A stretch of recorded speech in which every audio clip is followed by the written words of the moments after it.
And we're back now with our political panel. Lanhee Chen is a research fellow at the Hoover Institution at Stanford University and was Mitt Romney's policy director. Ben Domenech is the publisher of the Federalist. Molly Ball covers politics for The Atlantic, and Ezra Klein is the editor-in-chief of Vox.com. Ben, I want to start with you. The Intelligence Committee chairman giving the White House a little help. Did they do something wrong? I think that this is clearly a very fractious time when it comes to the discussion of these issues. I do think that they overstepped the bounds of normalcy when it comes to these types of conversations a bit.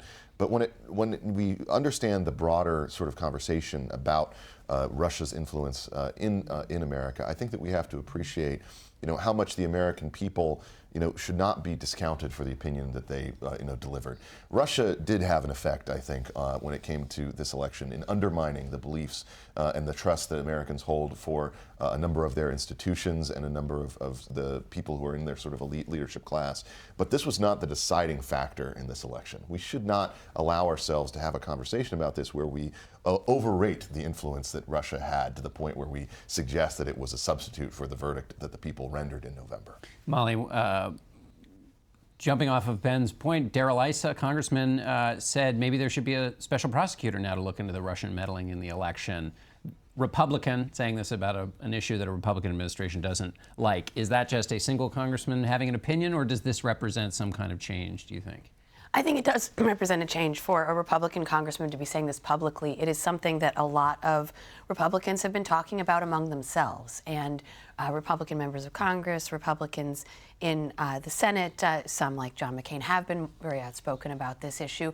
But there is a feeling of unease because not all the facts are known. As Director Brennan was saying at the top of the show, we do not have all the facts yet. And there is a desire to get to the bottom of this thing, to figure out exactly, what the contacts were, what the influence may have been, whether or not it decided the election, the attempt and the potential penetration by a foreign government, whether or not the administration desires this to be known. There is quite a lot of willingness among Democrats and Republicans on Capitol Hill to get to the bottom of this thing.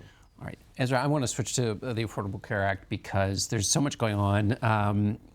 What do you make of where things actually stand now? The president has said everything from there would already be a repeal and replace vehicle in place to it may not happen this year. Congress is weighing in. You heard John Boehner and John Kasich. Where do you think things really stand? Complete chaos. There is a very, very large amount of uncertainty in the Hill, among Republicans, among Democrats, in the White House about what happens next. And that's true on two fronts.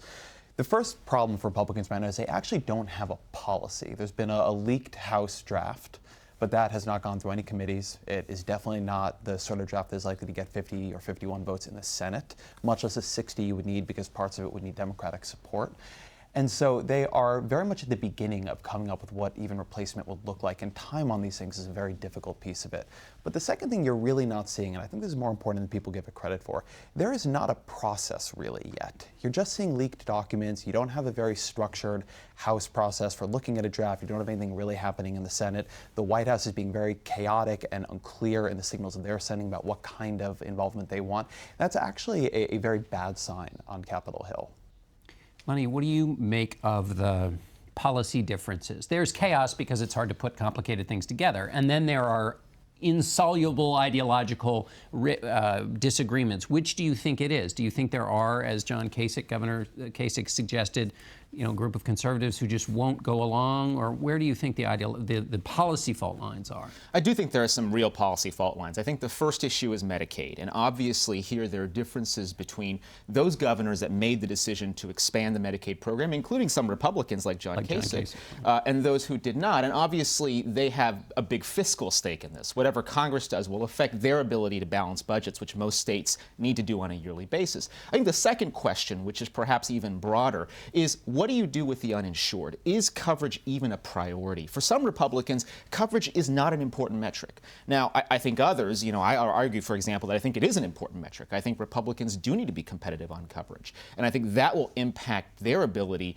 to come up with policy that gets them to that goal. Remember, the big question mark that's still out there is how is the Congressional Budget Office going to look at whatever proposal the Republicans put out there? And whether you agree with them or not, That's going to be an important metric. And whether that new proposal costs money or Correct. saves money. Yeah. Ben, on this question of coverage, the president has said everybody will be covered. In fact, he said more people will be covered. The White House seems to be speaking in two voices. Kellyanne Conway told us everybody who has insurance now will be covered under the Affordable Care Act, still will be. Sarah Huckabee Sanders told George Stephanopoulos this morning, well, that's a goal, which is a real shift. So that seems to be something that's quite unresolved. Yes, like the pirate rules, they're a little more like guidelines. I think that one of the things that we have going on here is really a split of opinion between fiscal conservatives who believe that the Medicaid expansion in particular was a bad idea, not something that is going to lead people to have good coverage, but rather going to have a heck of a lot of expense for not very good coverage in the state level. The problem is there are a number of states, including Republican states,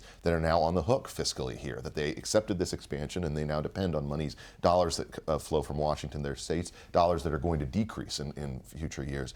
The problem is that the Medicaid expansion is the portion of Obamacare that effectively worked the best. You know, it signed up more people, it got people covered, it raised the level of coverages that we've seen in a number of these states, whereas this middle portion, the exchange, was the less popular, the less effective, and the more disruptive within the private market. The problem is that exchange plan has been historically a Republican idea. So the least effective form of Obamacare's coverage expansion is also the one that Republicans would be, you know, in the abstract, the more likely to like and to be able to fix potentially under a Trump plan. It is not clear to me what the Trump plan really is when it comes to this, and the fact that we have had the kind of delays in staffing up this administration to this point has made this a much worse situation. If there were more staffers at HHS right now, more policy people within this administration, we might have a clearer idea of where things stand. We would have a clear idea of where things stand if the president would tell us.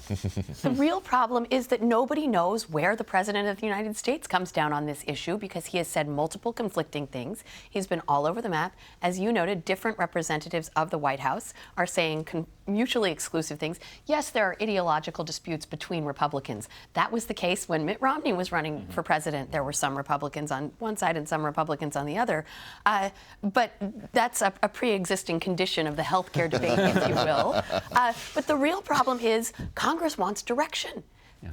Donald Trump won the presidential election. They want him to tell them what to do. And he hasn't. He gave this press conference before he took office where he said everyone would be covered. And since then, he has not seemed focused on this issue. He has not really involved himself in the debate. He has not made a lot of public comments about it beyond vague promises.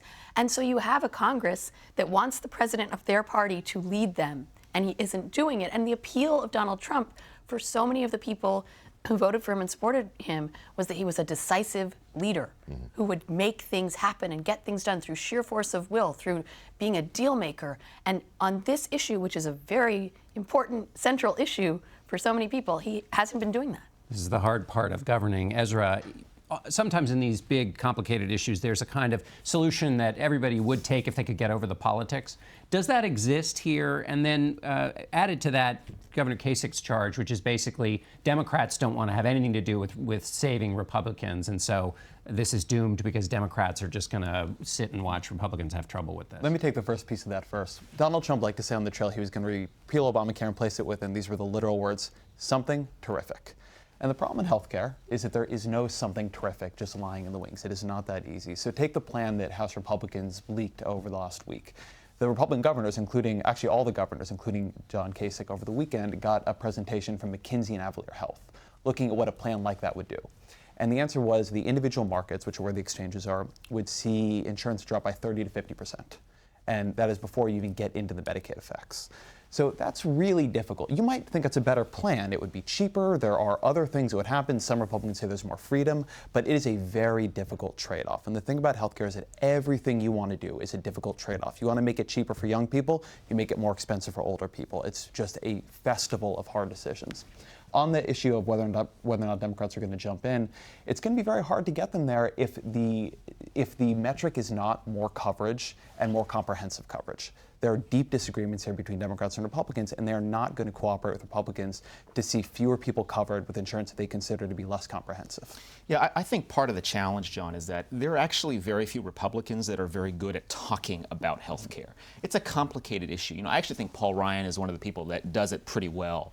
And I think for the reasons we've talked about already, the White House has not been as prescriptive in terms of what they want to do. But I think part of that is because of a desire to defer to Paul Ryan and to others in the Congress that have been thinking about this issue for a very long time. I think Paul Ryan and others do have an idea of where they'd like to go. The question is the White House in the same place? At the very least, it would be good for the White House to say, yes, we bless this effort. This is the direction we want to go in, because I do think it would resolve some of these questions, particularly the thornier ones around Medicaid and around coverage on the private markets. Ben, I want to ask you quickly about immigration. The rules of how to put it into the president's plan into place are now it's now happening. Isn't this delivering on basically his signature promise? And if so, how's it going in your opinion? I think that he is delivering on his promise from the perspective of those who supported him. They viewed this as being a signature issue for him in a way that he departed from the elites of both the Republican and the Democratic parties. And I think that as much as this rollout has been a little bit rocky, that from the perspective of those supporters that he has out there in the states, he really is delivering in a way that they wanted to see happen for quite a long time, and that both parties sort of were either saying that they were wrong or racist to want that thing, or promising it to them during the election cycle and then just backing away as soon as they got elected. Molly, we can't leave without addressing changes in the Democratic Party. A new head of the Democratic National Committee. What does it mean? Well, it means that the Democratic establishment has won again, just like they did when Hillary Clinton won the primary. And that worked out really well. And it worked out so well for them. But, the Democrats are powerless to a historic extent, right? They have so little power in the states, in state legislatures, governorships, in the House and the Senate, and of course the presidency. And so this is a party that is grappling with deep divisions and trying to figure out a way forward, both politically, how they can win again, and also in terms of, on a basic philosophical level, what the party stands for. You had Tom Perez seen as the establishment candidate backed by the Clinton and Obama wings of the party, and Keith Ellison, who was Bernie Sanders' candidate. And these are, of course, rough approximations, and there are a lot of nuances. The interesting thing to me was when Tom Perez, the establishment candidate, won the DNC race, and they made Keith Ellison a vice chair, brought him on stage together, said, let's all have party unity, and the progressive movement was not having it. Bernie Sanders tweeted about it, and numerous progressive groups expressed a lot of discontent. So these divisions can't be papered over. All right, well, we'll talk about that in our next panel when you're all back. Thanks for being here now, though, and that's it, and we'll be right back.